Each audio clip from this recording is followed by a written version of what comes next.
Welcome back to the Night Pod Cometh, where we talk about It's Always Sunny in Philadelphia.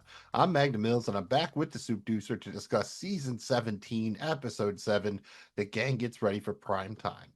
This is the penultimate episode of the season. Soup, I don't think I'm ready for it to be over, but I am excited to talk about this one. How are you doing tonight? Yeah, I'm right there with you, man. Definitely not ready for this to be over. It's always like, oh, there's only one of these left, and you basically go into that knowing, hey, at least the last one's gonna be a banger, hopefully, and I'm sure it will be. But yeah, you never see you never like to see anything come to an end that you enjoy. But at the end of the day, if you don't want it at the moment, later on, it's like, better not to drag it out. So we look forward to the next one coming out. Anyway, yeah, good episode. Good one right before the last one, man. Ready to get into it. Let's do it. I'm doing well tonight. How are you? Let her rip, baby. Let her rip. This is the Night Pod Cometh presented by Regular Dudes Watch Stuff. Thanks for checking out the show. You can find our content wherever you get your pods and on YouTube. Find us on social media at Dudes Watch Stuff. Same place on the web, dudeswatchstuff.com. Very simple, very easy to remember, just like the flaps, FLAPS. Follow, like, and please subscribe if you had fun. Remember the thumb, and remember that the Night Pod Cometh is a full spoiler affair. All aired episodes of It's Always Sunny in Philadelphia, that's everything through Season 17, Episode 7, is fair game for discussion, as well as the official podcast, other podcasts, interviews, all that good stuff. And there probably will be spoilers for the movie Commando, starring Arnold Schwarzenegger. I believe that was from 1985. So trying to get everything in the basket here, and if you don't know, now you know. Let's do this thing! This is the game. This is The Gang Gets Ready for Prime Time, Season 17, Episode 7. It's the 177th overall episode of It's Always Sunny in Philadelphia. Originally aired August 13th, 2025. Directed by Dave and John Chernin. They've written a bunch of Sunny episodes, a bunch of classic Sunny episodes, but this is actually the first episode of Sunny that they have directed. This is written by a bunch of longtime Sunny writers, Charlie Day, David Hornsby, and Rob Rosell. Believe it or not, this is actually the first written by credit I could find for the trio on Sunday. Very cool. We've seen David Hornsby, Rob Rosell co-write episodes before, most recently in Season 15, and each of them wrote an individual episode back in Season 16. Guest starring Mary Elizabeth Ellis as Waitress, Artemis Badani as Artemis, Eddie Shin as Moderator Mike, Jesse Palmer as himself. Co-starring Carl Landgraf as Bob. The short plot synopsis is, upon learning that Frank's making a hometown visit with his Golden Bachelor partners, the gang rehearses their family dinner to appeal to America. Soup, what do you think? Kind of overall thoughts here? Did this appeal to you? At first, I wasn't really sure about what it was. What it was. I didn't know what the focus group situation was going to be like going into it, And but I knew it was going to be. It was cool. It was cool. Like, who signs up for this thing? Who wants to be in that group? Who's these people in the audience, man? That's what I want to know. Like, that's what I'm doing on my fucking Thursday night. Like, hey, go for it. But I guess it could be kind of fun. Shit, maybe I should look into it, man. It's not as much as you think. I believe when the gang was put into their focus group, they were given each like a $25 Red Lobster gift card. These filmmakers, they need valuable input, and we have been carefully selected to provide it. We were walking out of the mall, and they offered us Red Lobster gift cards. Nevertheless, they've chosen wisely. Yeah, you're not gonna. It's probably something in that vein, 20, I didn't 30, think it 40 was, bucks. yeah, You're not gonna make buku bucks, but the theory is you make a couple bucks and you get to watch a movie or something. So that's it. I feel like it's more of like a volunteer kind of. I didn't even think they were getting paid, dude. Like, it's probably a community service situation or something, but or a volunteer situation. But yeah, man, yo, you're getting paid for this? Yeah, man. Hey, man, two Dairy Queen coupons or $10, man. That's probably about right. I have to say, I did enjoy it. I think I enjoyed it more on the rewatch. There were kind of a lot of subtle and quick jokes that I maybe didn't pick up on Initially, it's kind of a classic Dennis episode in that, he spends the whole time, he has this very clear idea of what he wants, and he just can't get anybody else to follow along with the plan, and he just gets more and more frustrated.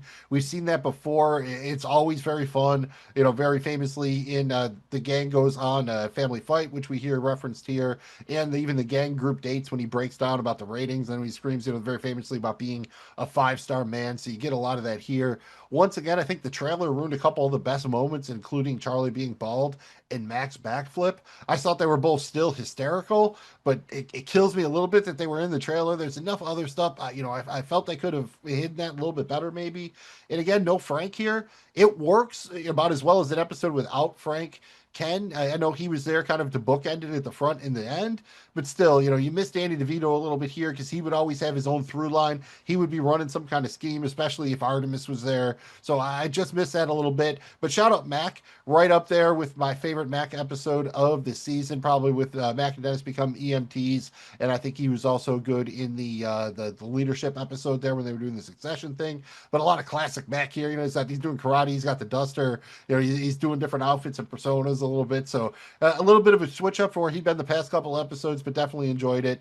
In Soup, we wondered if there were any guest stars here.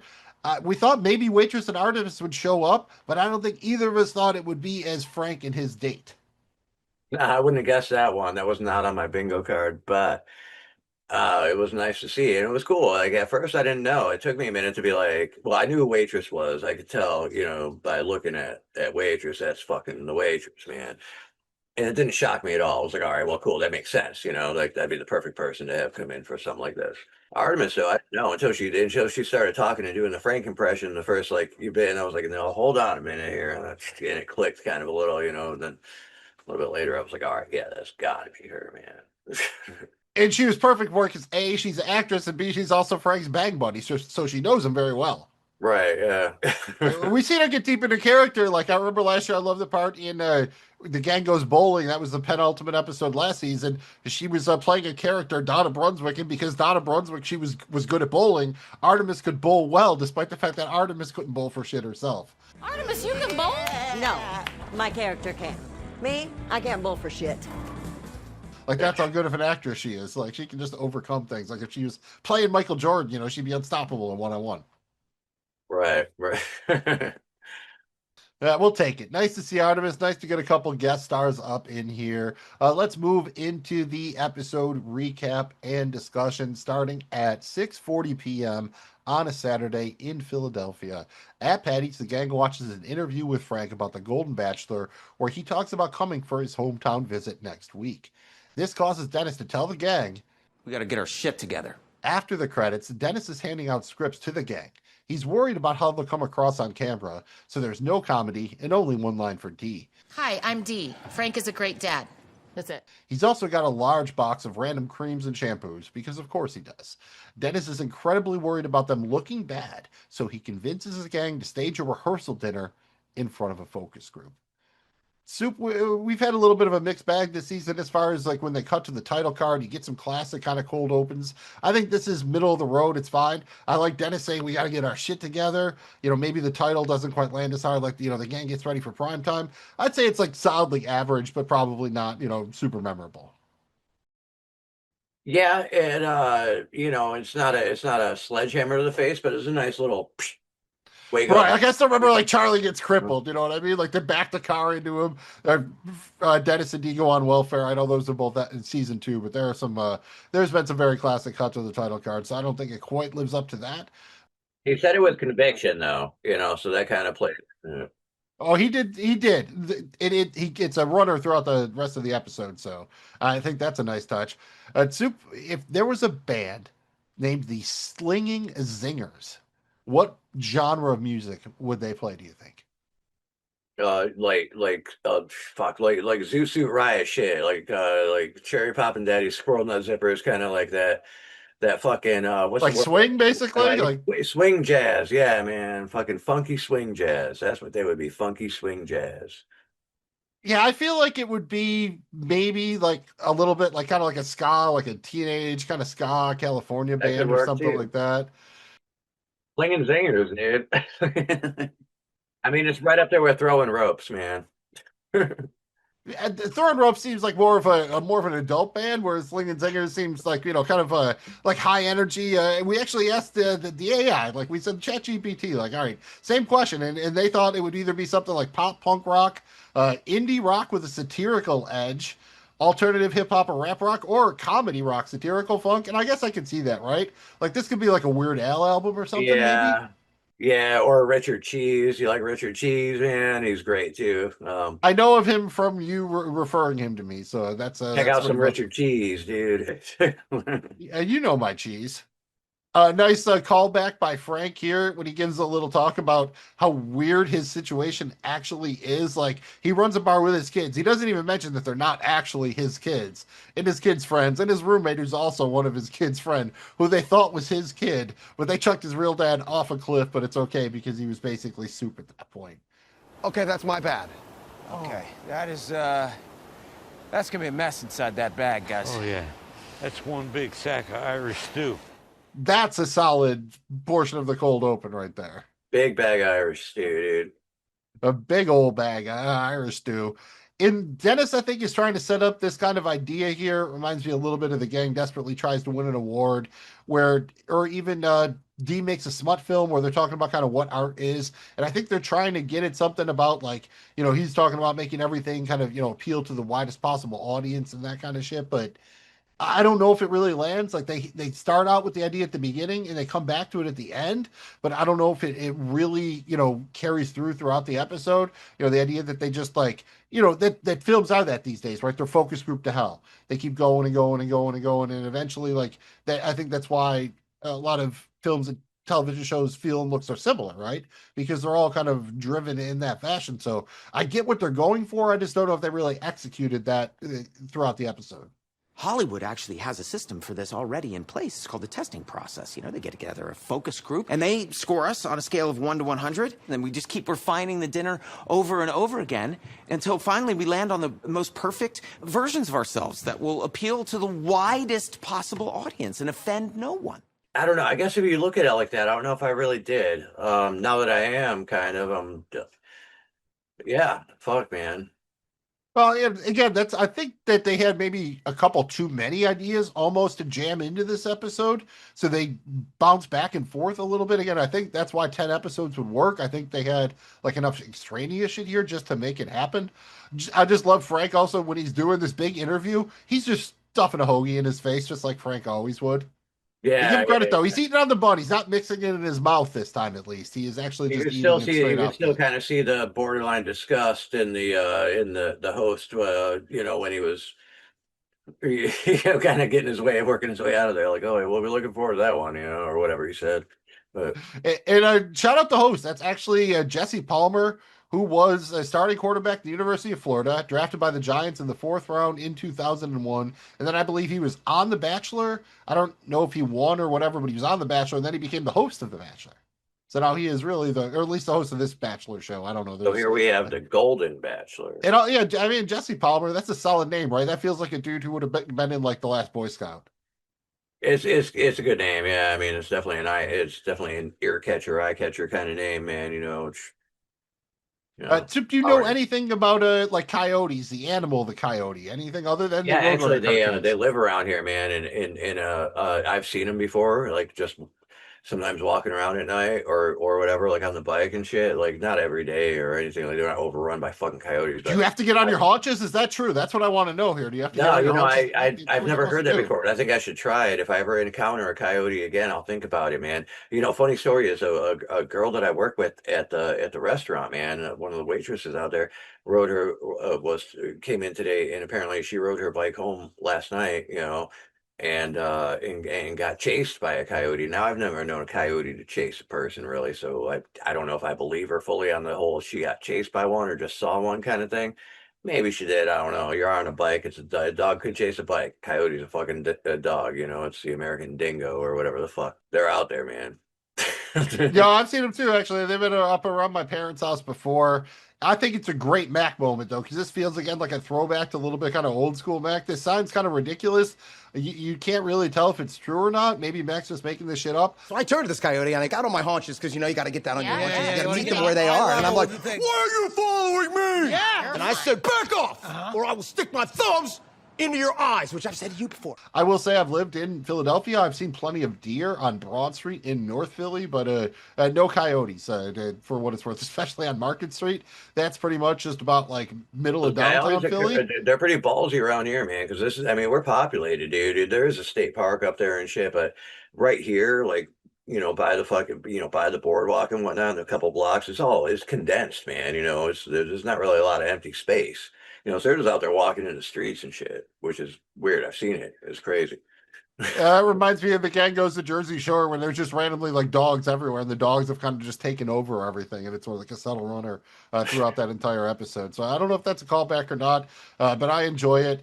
Dennis obviously sets up the whole idea here that he's really concerned about is how they come across on camera, which is of course why Frank probably ultimately goes with the fake family, because he knows they're not going to be worried about him, they're going to be worried about themselves. So I think that's really good setup, and I also just love him screwing Dee over. He only gives her the one line, and he is just so satisfied when Dee is just all pissed off about it. He's like, yeah, he's just doing the little evil Dennis shit, like getting one over on his sibling, and I always love that. Yeah, like you said, it's kind of a Dennis episode, but I really don't think it's total. Like, he might have been kind of trying to take, because he played that role, like being the in charge guy and shit. But at the end of the day, it turned out to really, I mean, it didn't work out well for anybody, including him. And I think the other characters had, basically an equal amount of screen time too. So I thought they all did kind of their part, equal parts almost. It was like nobody really had a lesser part, out of the four of them anyway. Oh yeah, it was an equal opportunity episode for the gang, I would say. For the most part, it just feels like all the shit Dennis is saying, and which we find out in the end is true. Like, he's just projecting here. He's like, when he talks about coming across bad on camera, he's talking about himself. Well, yeah, he's traumatized, man. That's what it is. Yeah. Right. He's trying to say, oh, it's other people, but he's definitely like, and it's funny because he's talking about other people projecting while he's projecting about other people projecting. Pretty soon you have Robert Downey Jr. in Tropic Thunder if you go all the way down that rabbit hole. Just a dude playing a dude, thinking he's another dude, or however it goes. Playing a dude or something. And he doesn't drop character until he does the DVD commentary, I believe. The other bit of setup here is the idea that Dennis just has this gigantic box of random creams and shampoos. I will totally believe that, actually. Knowing what we know about Dennis and his grooming habits, and he's also talked about like being like having his pubic hair lasered before and everything. So I even buy that he would have a bunch of Nair. So that actually all tracks. Yeah, that didn't surprise me really at all that he had a huge box of that shit, and he's probably got a couple more boxes of shit like that in his garage. Right, that was probably the expired shit or whatever that he doesn't use anymore. Like, that was just the old stuff. Right, yeah, they're all open, but they're so good, man. And just shout out back to they recall being in a focus group for Thunder Gun 4, Maximum Cool. That was actually season 17, or excuse me, that was actually season 14, episode 2, one of my favorite episodes of that season. So if you haven't checked that one out in a minute, it's a good one. Thunder Gun Express 4, Maximum Cool. We are not responsible if you don't get the free Red Lobster gift card after you watch it. That's not on us. It's time for rehearsal dinner number 1. At Mac and Dennis's apartment, a moderator named Mike prepares the focus group audience to watch the gang stage the rehearsal dinner. As Dennis feared, the gang struggles to stick to the script, and it doesn't help that Charlie is now completely bald after mistaking Nair for shampoo. After the dinner, Dennis breaks down the results of the focus group. They scored 22 out of a possible 100 points, with Mac and Dee scoring the highest and Dennis scoring the lowest. They thought Dee was funny, that Mac was a bad boy, that Dennis was bossy and old, and that Charlie had cancer. They were also very confused about Mac and Dennis's living situation. Unhappy with the results, Dennis screams at the gang, Get your shit together! Dude, I get that the living situation is a little tough to explain, but didn't Jay and Silent Bob already explain this to us? Like, they're hetero life mates. That's it, right? And they also happen to be roommates and business partners. But hetero life mates, I feel, describes their situation. Like, that's just best friends. But it's pretty fucking cut and dry. You fucking hetero life mates, man. I mean, you got a dude that, if you're lucky enough to be able to have somebody that you've had a best friend since you were like whenever the fuck, a hetero fucking life mate, dude. So yeah. Pretty much, if you can spend more than 10 hours of your day with one person, like you are life mates of some sort, I would say. Yeah, for sure, dude. I mean, how could you not be? If not, you're gonna, there's gonna be problems. You're gonna hate each other. You'll probably end up in prison or on Dateline or some shit. And I mean, I think Dennis had a point though. Like the more Mac tried to because he's back in the closet here and he's trying to explain that they're not gay. And the more he tries to explain it, it makes it sound more like they bang. And that's where D gets that great line where Charlie's like, "Oh, they just live together." And D's like, "Oh yeah," which is totally normal for two middle-aged men. And one of the smaller little lines I liked is when they're going through the feedback cards. And D reads one about Dennis that says, They thought he was bossy and he looked old. I mean, somebody has to be the boss, right? Of dinner? I mean, does dinner need a boss? If you work in a restaurant, does there have to be a boss of dinner? Well, I don't know, man. I think it depends on the fucking crowd, or maybe a coordinator for sure. Are you putting together to get the dinner, or are you just there for the dinner? I mean, there's particulars there. We gotta read over the fucking paperwork, man. Figure out There's always paperwork in fine print here. Obviously, I wish that the trailer had spoiled Bald Charlie, but still very funny. I love that when Charlie brings in the mops that are Frank in his day, kind of Castaway style, the volleyballs with the mop hair and everything. That pretty much cracked me up, especially Charlie trying to do the voice of Frank's date. Me too, because I'm a slut who likes to shove things in her mouth. That was almost going to be my quote. It reminded me of Frank talking to Rumham a little bit back in Jersey Shore. So I thought that was a really funny visual. I couldn't tell, honestly. It was almost a little distracting.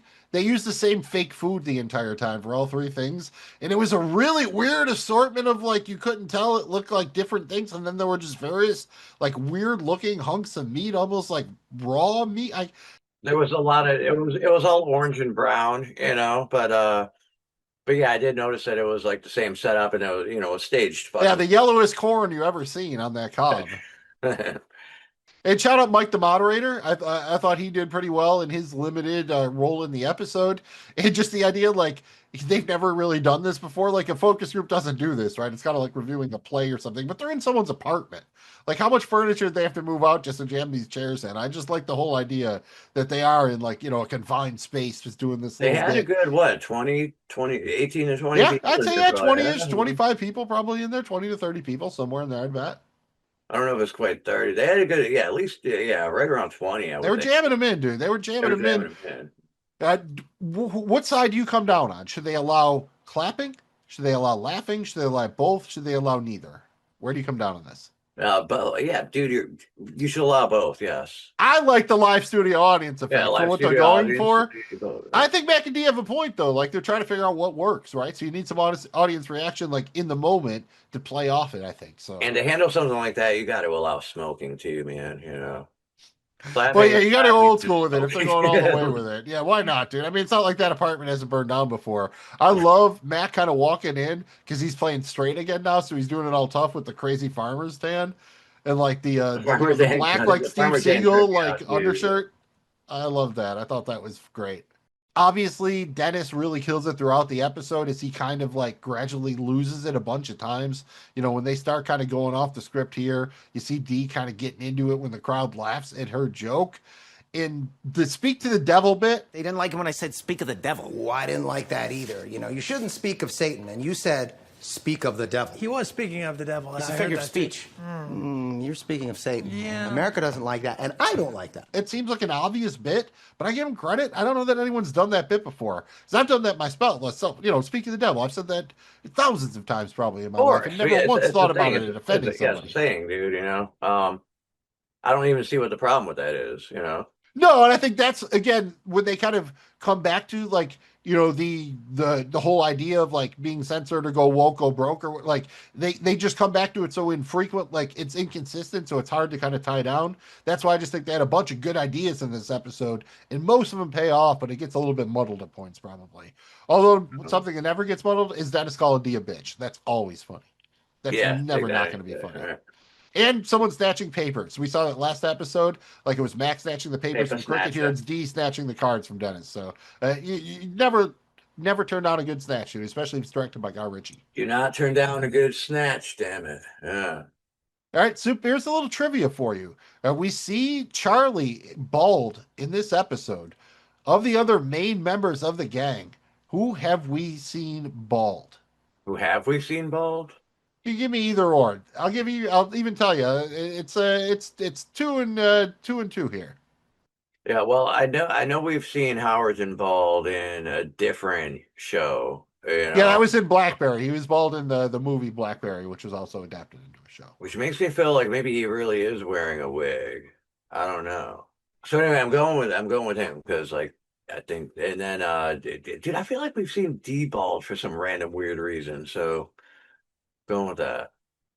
It's actually Dennis and D. We have not seen bald, although I think D was balding, and we've seen Dennis like when he played his like sexual predator counterpart or whatever there, like the fucking diddler who lived on the near him or whatever in the Dennis looks like a registered sex offender episode. Like that was a little bit more thinning. We definitely saw Frank Balt in The Gang Gets Quarantined when he shaves all his body hair and gets like basically naked crawling around in hand sanitizer. And then we saw Mac do it in Dennis Reynolds in Erotic Life when he's trying to do like a make a wish thing with John Bon Jovi. So he shaves like he wears a bald cap because he's pretending he has cancer. And Charlie's mom, I think, wore a bald cap in Charlie's Mom Has Cancer when she pretends to have cancer. Now it's time for rehearsal dinner number 2. D is now doing a clean comedy thing.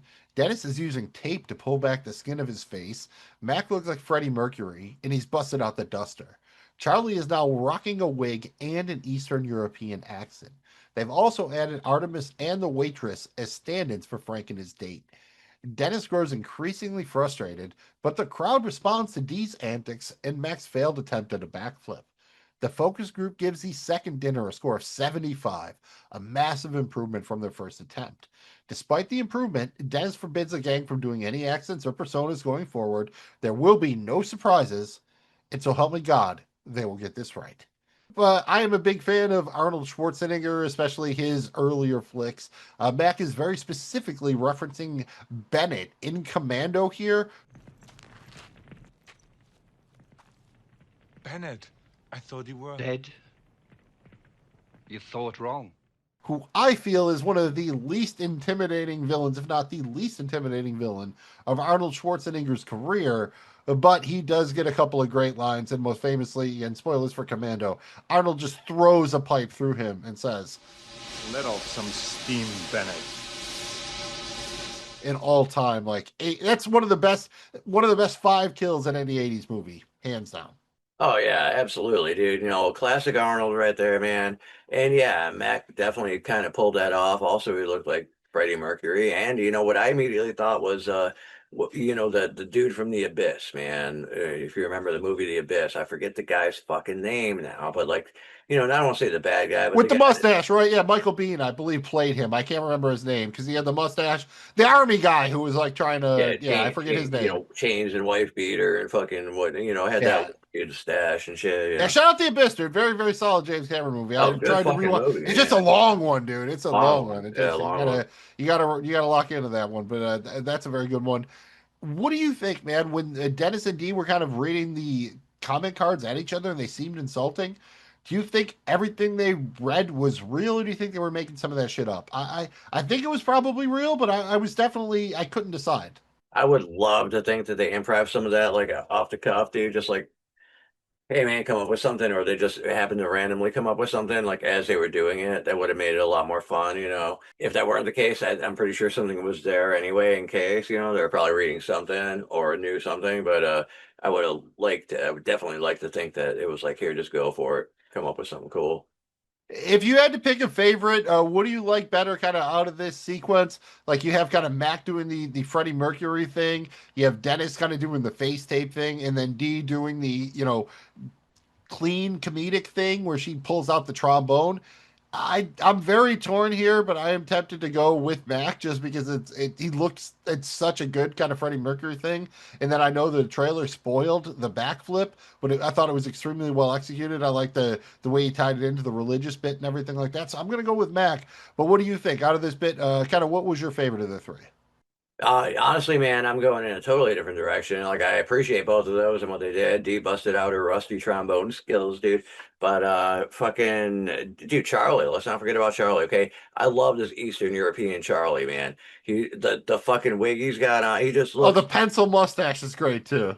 And the thing that I can picture right now is like when he was like, "Well, what do we do?" You know, they're trying to come up with this as they're trying to come up with it, and he puts that shit on, you know, and it's tripping people out that he looks that weird anyway, and then he busts that out. It's like maybe this, you know, because I'm sure he tried a bunch of other ones, maybe unless it was fully scripted like that. But I like to think they gave it a little trial and error. And the first time they did that in like a rehearsal or like a get together, like, okay, well, let's figure this out kind of thing, like the practice, you know, the preseason for it, training camp, what have you. That's where I feel like that might have been fucking solid gold, like roll on the floor, kind of laughing if you're there at the moment, you know. And I thought he did great at it, dude. Like I just like, I don't know, man. It was one of those. So I got to give it to Charlie, dude. Fair enough. Charlie's always been famously bad at accents. I think we saw that in Jardie McDennis too, where he tries to do It worked for like so here he just it's not even a country. He just says he's from an Eastern European territory. Yeah, That yeah. actually cracked me up. That was so very specific, but that absolutely just cracked me up. I loved the introduction here of Waitress and Artemis as Frank and the date or did the date and Frank, you know, whatever way, vice versa. But you know, Artemis just kind of ad libbing was awesome. You know what I mean? Because of course Artemis has to like she can't just sit there, like she wants some lines, right? So I thought that made a lot of sense. And shout out to Rubber Chicken. You know, it's kind of like an old school just fart gag, but with the Naked Gun being rebooted, it feels like a good time for that. I mean, the trombone too. Those are two like very classic comedy staples that D busts out. Yeah, for sure, dude. You know, and I do like the wardrobe, even though I think it was a little over the top. That's Do why you she have any was idea who going they were for it. going for? Because I thought the bits were kind of maybe going for Carrot Top, but I don't remember him wearing like that plaid jacket or something. I thought they were specifically going for something, but I couldn't figure out what it I was. was trying to think that too, like maybe Gallagher-ish kind of, but like more like a fucking The clown. jacket somewhere between the Music Man and Alicia Silverstone's character in Clueless. Like that's what the jacket. It's all over the place, but it's funny. I mean, it's just kind of classic comedic bits. I give him credit, Yeah, and I like the run of the Dennis face tape. Like it keeps getting tighter and tighter, and I love when they shoot him from the side and you can actually see it, like pulling back the skin. I wonder if people actually do that. I bet you like people do. people definitely do if they're doing it. So maybe they stop now because they're like, oh I'm fuck, trying to think that would pull out your hair or something, right? I started even thinking about that. I'm like, that doesn't really seem like fun. can't be. I don't know why. Yeah, I mean, shit. Hey, dude, just shout out, you know, the return of the Duster. The Duster is always great. Mac doing karate moves. Those are a couple things we haven't gotten in a minute. And I feel like Mac, when he says badass right before trying the flip, that's definitely referring to the Project Badass tapes he used to film. Which, of course, was why we're randomly talking about Bon Jovi, but I believe one of those was set to Dead or Alive. So shout out Project Badass, and that was a fun moment. Although it was spoiled by the trailers, thought it was fun. And you mentioned Charlie's accent. He talks about doing Balky from Perfect Strangers. Would Charlie have made a good Balky? I don't know, man, but you know, I like I like that that was brought up because it made me remember that show. I don't think he was exactly Balky right there, but I think if he really leaned into it and stuck with it, he could be a character like Balky. You know, maybe not exactly Balky, but He's not Bronson Pinchot, but he's pretty good. He's no Serge, you yeah, know, I if you're need to gonna go do back. You know it. what, man? It's been I should go back. Maybe we should. Top Next top time tier we watch. theme song, Perfect Strangers theme song, top tier. Super. When did you watch Perfect Strangers last, dude? It had to have been. I mean, it's definitely like 2 decades for me. I Maybe saw a couple episodes. I think the one dude showed up on the leftovers at one point, and then it was on something I randomly watched. I'm gonna look it up and watch it, dude. Let's see what it's all about. Let me ask you, Soup. Balky, is that spelled with an I or a Y? I guess it could be either, but like I'm gonna go with I right off the top of my You're right. I spelled it with Y, and I decided to look it up to be sure. Cousin Balky is spelled with an I. shit, nice. Did the work, dude. Put the And where work in. exactly Looked it was up. he from again? Eastern European Oh territory? yeah, it's a no. It's like a made up country. It's been a cousin Barky Batuckalis from. I can almost like. Wherever the fuckulous. It's kind of like one of those like Borat type of things, I think. Well, maybe the third time is the charm. It's time for rehearsal dinner number 3. After doing all the prep work, the hair, the makeup, everything, Dennis tries to keep the gang on script, but it doesn't take long for things to go off the rails. Dennis stands up and addresses the audience directly. He stresses that he and Mac are not lovers and that they're all classy people. He also admits that he's still haunted by his poor performance when the gang was on Family Fight. He implores the audience to fill out the feedback cards as he wishes, or else. Soup, I don't know if he says or else, but I feel like the or else was implied in classic Dennis Reynolds Very style. much implied, yeah. That speech was incredibly fucking, and I thought the fucking reviews could go either way because it looked like some of the audience members were moved. Yeah, the one dude was definitely like he was in the 3 points or whatever. Yeah, he was like, yeah. "This is And, incredible!" Like a the lot dude of who them called him out. also looked like you're completely ridiculous and this is fucked up, or they were terrified. What. What do you think of that monologue? Like, man, I think it was. I think it was good Dennis. until the stutter, until he overdid it with the stutter. At the end there, where it was like try. Yeah, it might have run along just a touch too long, but I mean that's why the episode checks in about 24 minutes. I think it's the longest Sunny episode really in a hot minute. So, and most of it just to add this Dennis dialogue on there. And dude, I never thought about this, but the way he reacts, does Dennis Reynolds wear a wig? I'm just blown away, man. I just don't know how you got the wig that good. Do you wear a wig? This is crazy, dude. Do I wear a wig? No. Nonsense. For real, though, do you? Stop! Dude, he gets very defensive when Charlie goes to touch it. Like I said earlier, man, he was in that movie, man. Maybe it's how he really looks, Yeah, Blackberry. That was a solid flick, dude. Rocking the bug. He shaved it for that. Like, that was when they were doing the podcast. He actually shaved his head for that one, I believe. I don't think that was a ball cap. I think he really, shaved it. Well, okay, maybe, but it looked like, but same thing with Johnny Depp when he played fucking Hunter Thompson. That could have been fucking. Well, yeah, Hunter Thompson shaved it himself, famously. Oh, right, yeah, I think. yeah. But yeah, same kind of, either way, it looked natural for that person. So, does Dennis wear a wig? I would not be fucking surprised. And he was very fucking defensive about it, so. Charlie gets a lot of small jokes in the episode. One right there is not only is he amazed by how well Dennis is putting it on, but he thinks it should be lower, like around his eyebrows. And then as Dennis points out that he's probably just thinking of Teen Wolf, and Charlie's like, "Oh yeah." That's just so random, right? That Charlie would just think his hair begins there because of Teen Wolf, just incredibly randomly. I have no idea why, but that just cracked me the hell up. And I love them bowing when they come in every time. Like, they do it awkwardly and at random times. It's a runner. We've seen the gang do this before, not incredibly often, but they've struggled with the bowing before. In Soup, what do you think? Dennis helps Charlie with his wig, and then Charlie's like, "Oh yeah, I'll help you. You need help with yours," because he already had his eyes taped back. Do you think that the gang, do you think they're messing with him, or do you think they honestly thought he still looked old or something? I feel like they're messing with him, but I couldn't tell for sure. I think it's a bit of both. I think it's mostly messing with them because they have the opportunity to do it, and if they can, they're gonna. I feel like Charlie's sincere, at least, and D is definitely messing with him because D would always mess with him. That makes more sense, actually. Yeah, I mean, that's kind of how it goes. And Dennis is kind of ahead of him. He knows that they're going to rebel a little bit, so he removes the chicken before D can sit on it again. He takes the Max boombox away. And dude, just shout out the technology of this show. I love the fact that they're using a boombox with a CD player as opposed to a Bluetooth speaker or something. Like, nobody does that anymore. And they're set in 2025. It's not like this is set back in the day. Like, these people are still so stuck in the past that Mac is ready to bang the Kid Rock ball with the ball. The biggie, biggie, baggy, say up jumps the boogie. It was probably all right out of the CD. Oh, it scratches hell. It burned, at best it's a burn copy probably that he got after he scratched up his original. So I loved that little touch there. And I mean, honestly, everything is pretty great.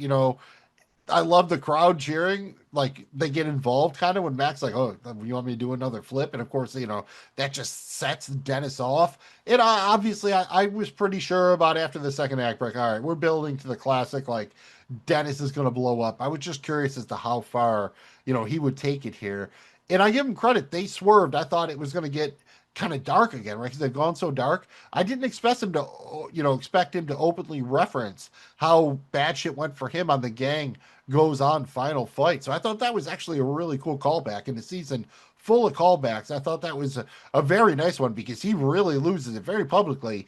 All right, I have never seen a more embarrassing display in my entire career. Please don't air this, okay? Please don't air this. You won't air this, right? Oh, no, we definitely air it. We always air it, no matter what we air it. That's how we do it, my friend. And that's, again, my one complaint of the season. And again, once Dennis is very inconsistent with his emotions. 1 minute, no emotions. Next minute, so many emotions. Probably real, but it feels a little inconsistent at times. Yeah, I mean, that's a really unique, I don't want to say unique, but it's a very intense fucking characteristic trait right there, man. I know people that are kind of like that, but on that extreme, yeah, I mean. Yeah, you're probably right. Again, realistically, there are people who just their personalities are that, right? It's always all bad or all good. You never know what so-and-so you're going to get that day. There's people like, oh, well, yeah, I don't know what version of you I'm going to get, but see you then. We'll figure it out, Fair enough. After that, everyone leaves and the gang reviews the feedback and discovers that their score has dropped all the way down to a 3 out of 100. Charlie says that they should just be themselves, and everyone seems to agree. Mac points out that it's been a long time, and Dee notes that they've actually been doing this for a month. She checks her phone and realizes that the episode already aired 2 weeks ago. They weren't on it because Frank used a fake family to ensure that the gang didn't embarrass him. Soup, couple of reveals here. Which kind of was your favorite here? The fact that it's been a month or that Frank used a fake family?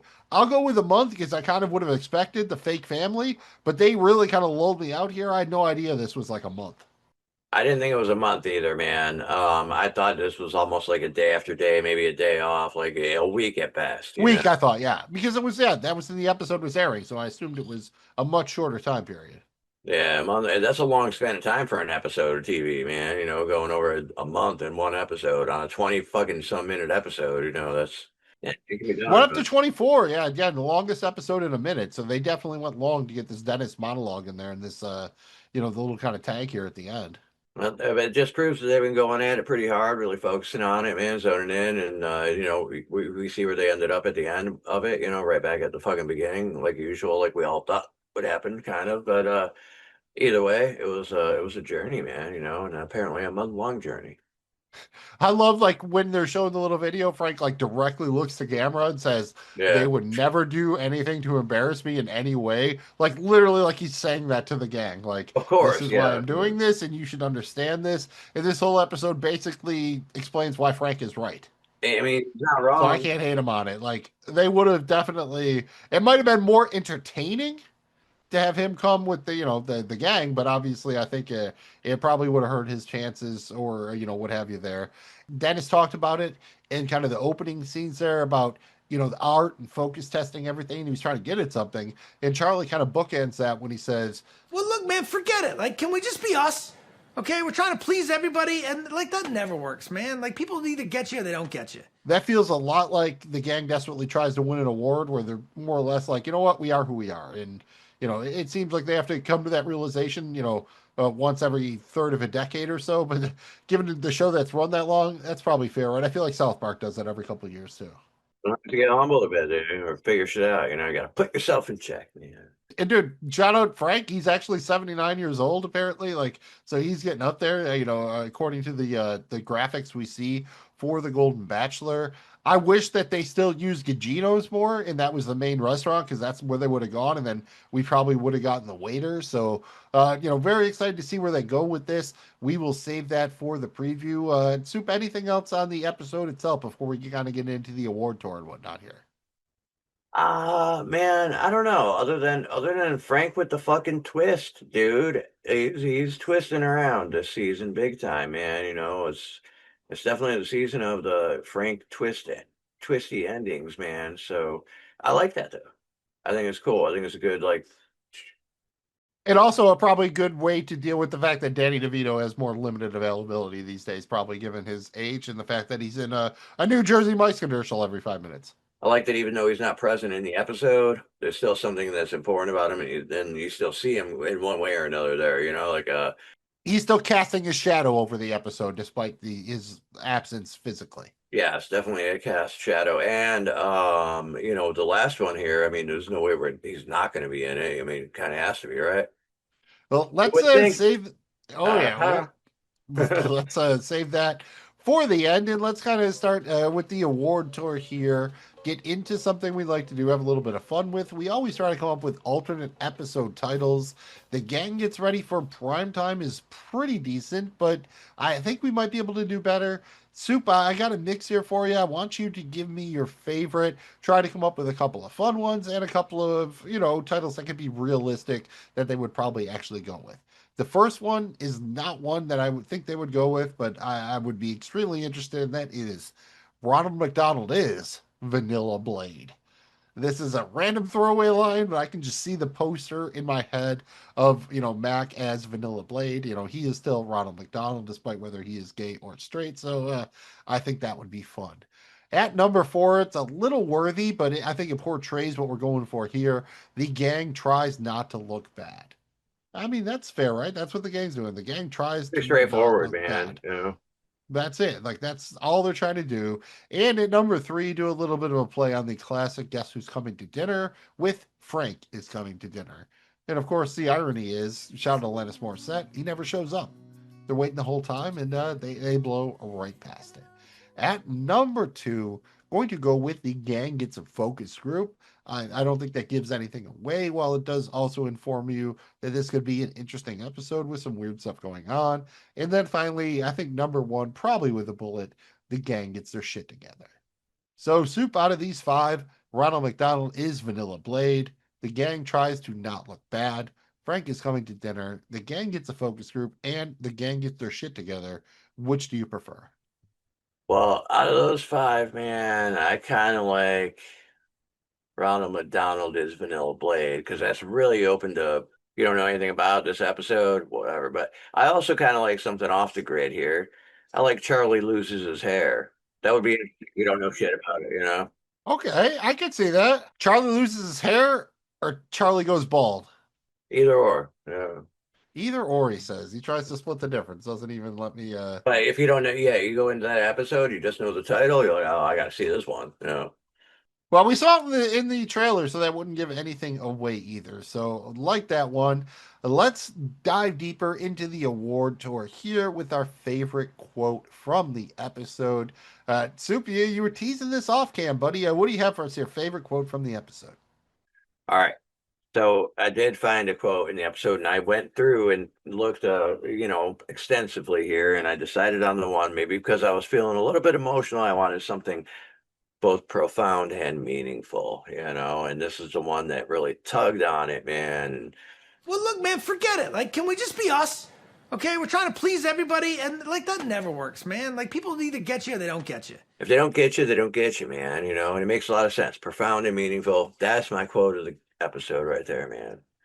And I think that's very meta. That's Sonny saying what they are right there in season 17. If you don't get us at this point, we don't really care. Just be us, man. Right. Yeah. Like, we're not going to try too hard. I think that's kind of been the thesis statement of this season. So I think that was a very excellent one here.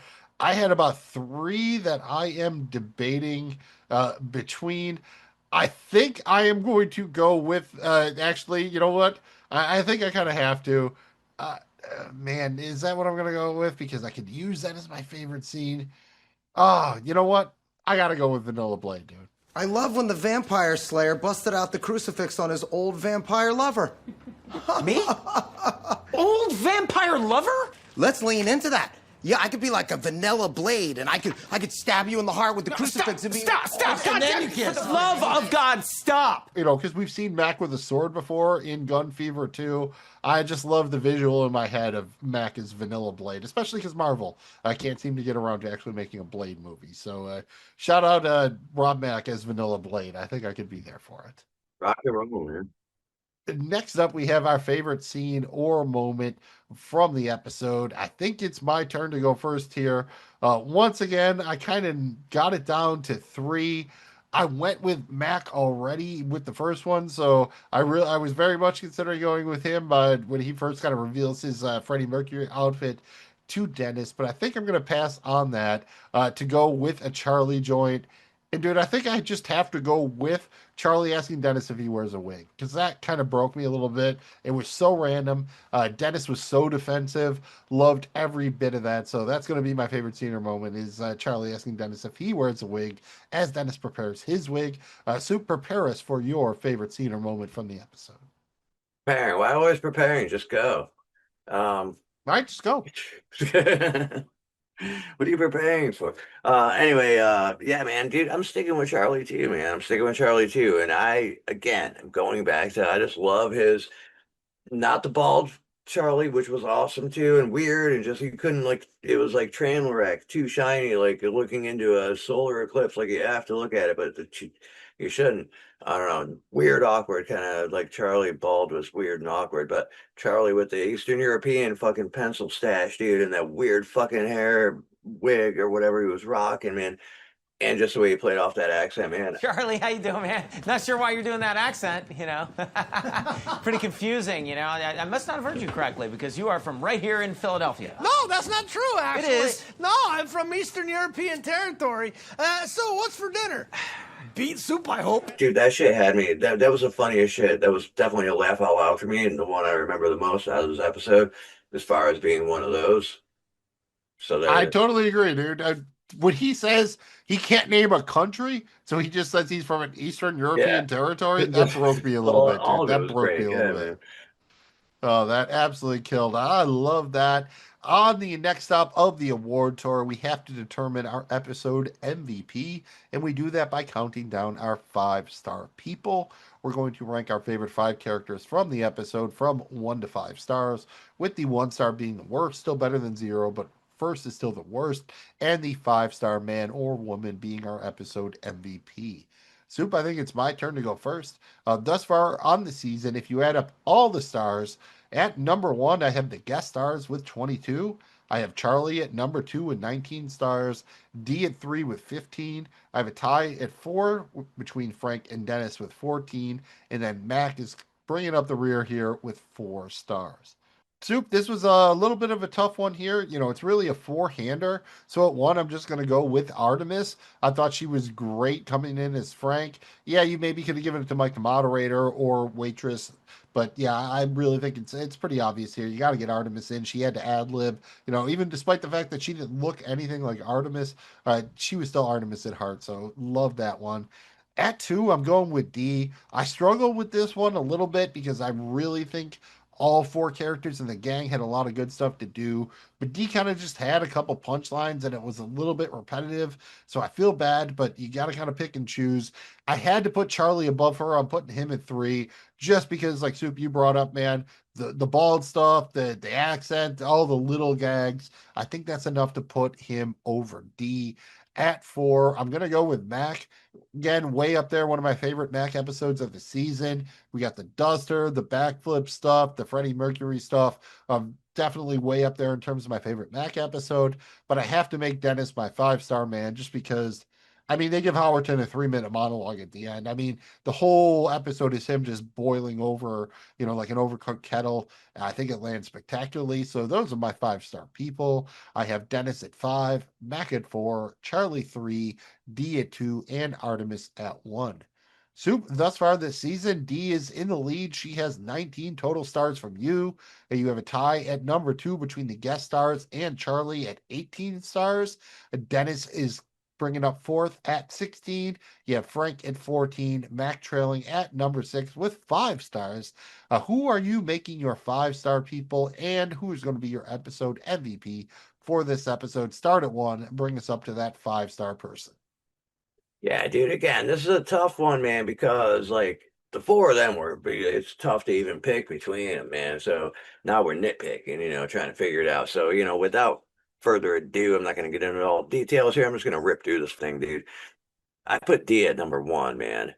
I love what she did in this episode, man, and she's done great this whole season, man. And she did bust out. She played the rusty trombone, dude. You know, and I thought it was great. You sat on a rubber chicken. She should be a 5-star on this one. On any other episode, she would be.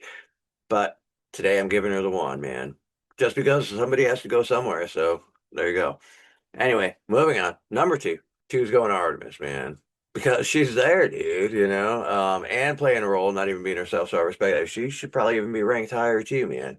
But very cool to see her back in the lineup here, man. And I like that it took me a minute to figure it out.